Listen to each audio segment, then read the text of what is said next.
This woman I have tremendous respect for many, many, many reasons. But we share so many similar paths, and yet they're completely different. Do you understand what I'm saying? And isn't that the way with all of us?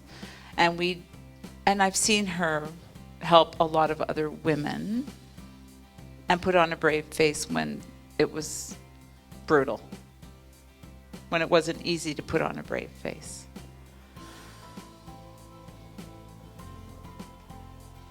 And so I want you to know, because she's often laughing to serve you.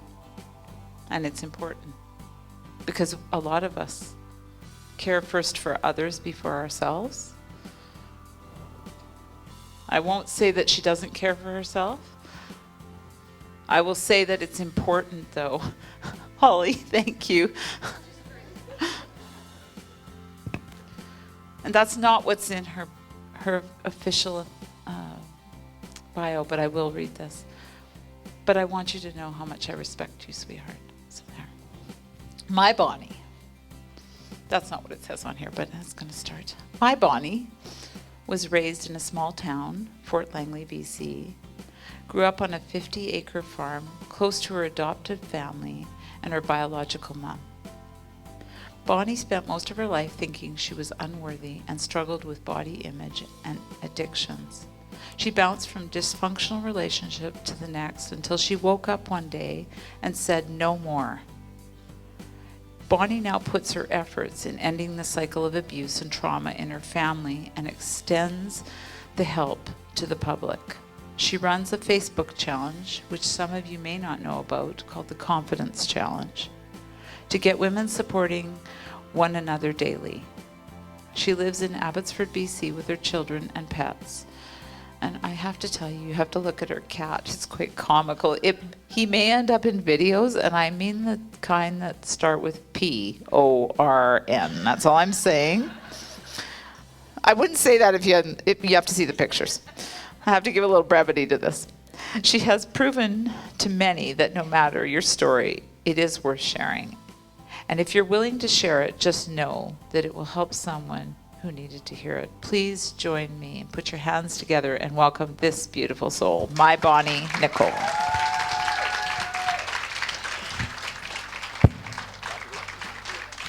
Stage now.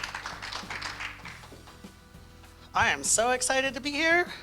No, I'm really nervous, but I like to tell myself I'm really excited because it makes it a little bit easier, and especially this is my first time using a PowerPoint, so bear with me. Oh yeah, I'll probably need those. Oh yes. Well, why am I here? I used to think I was a doormat, and now I know that I'm resilient and I'm strong, and I'm here to lead the way for other women. Because when you ditch the shame, you become badass. So that's me, struggling between molestation, being abandoned, being Native, domestic violence, and losing my kids at one point. I was full of shame, and it showed, because shame keeps you sick. And then death. All in 1 year, I lost 2 important people to me, and it really opened the doors. The first person is my ex-husband's brother, Curtis. And we used to do a lot of drugs together because I was really struggling. And so I would numb myself by drinking and doing a lot of drugs. And we got in a big fight, and I threw a $100 bill in his face, and I said, "Get lost. Why don't you go overdose?" 6 days later, he did. And then 3 months later, my brother passed away.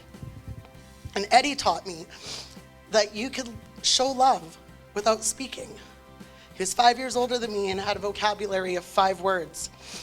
But he showed me that love had a lot of meaning. And so this was my give up luck. I gave up. I pretty much so stopped using drugs and drinking and replaced it all with food. And food made me really happy until I saw that picture and said, I don't want to be that person anymore. What can I do about it? So this really resonated with me because all the words on the outside was things that I used to believe about myself or was told. My ex would tell me something every day, and I started to believe it. And he told me I was a victim, and I really was. You know, I had that victim hoodie on, and I wore it proud because that's who I was. What else was I? I didn't know. I had no purpose. Fall 7 times, stand up 8. It's more like 700 and 800, but you have a choice in life. You can stay down and continue wearing that victim hoodie, or you can stand up, you can rise up, and you can show up in life. Because on the other side of courage is freedom. And not everybody's going to be with you and standing in your corner, but the ones that are the ones that impact your life. Those are your tribe. I will not stay silent any longer so that you can stay comfortable, because the cycle ends with me.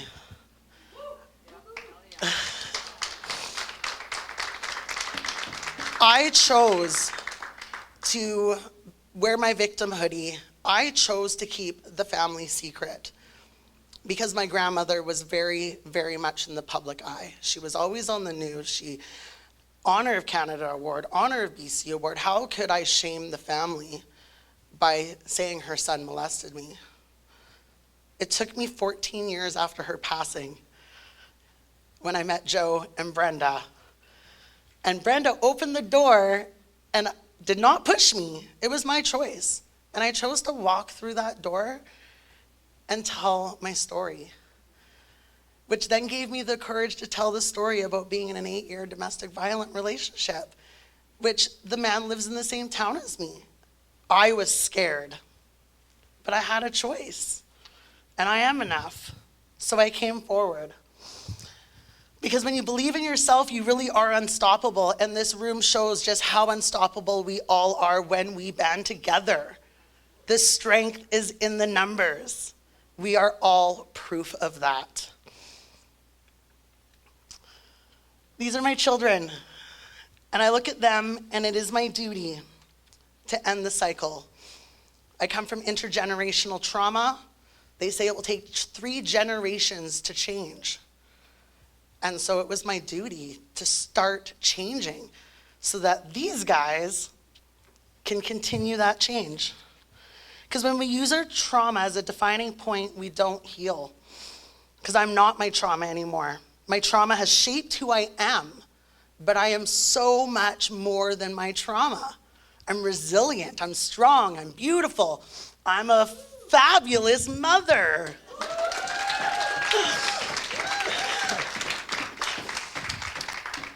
And he has the bug like I do. He is not afraid of the camera at all. I see big things for him. It's all about the mindset. That first picture to me last year when I went to a retreat for adult survivors of sexual abuse. Wow.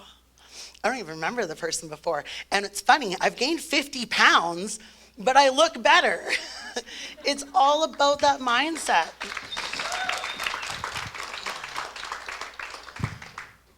This really spoke to me because I was not wanting to live anymore. I was waiting for the morning I would not wake up. Because one day we will die, Snoopy. Yes, but every other day we will live. I am grateful to wake up every morning because the alternative sucks. We have a choice of what we want to do with our life day by day. So you want to sit in your shit or you want to get up and do something about it. Brenda has taught us all to do something about it. I want to inspire people. I want someone to look at me and say, because of you, I didn't give up. Yesterday, a woman came up to me and she said, because of you, I followed the steps. And I hope now when she's doing it, someone's going to do the same thing from her. It's a ripple effect and it's amazing. It's powerful. Because I've written in this book, I am no longer afraid to be seen. No longer sitting in my trauma. And I do a confidence challenge on Facebook called 100 Days of Confidence. And it not just shows me that I am confident in waking up. I'm confident in my coffee every morning. I'm confident in my smile. I'm confident in how I look. But I'm confident that in my confidence, I help other women be confident. And that makes me happy. And so really, I'm all about being badass, and I challenge every one of you guys to be as badass as you can be too. Thank you.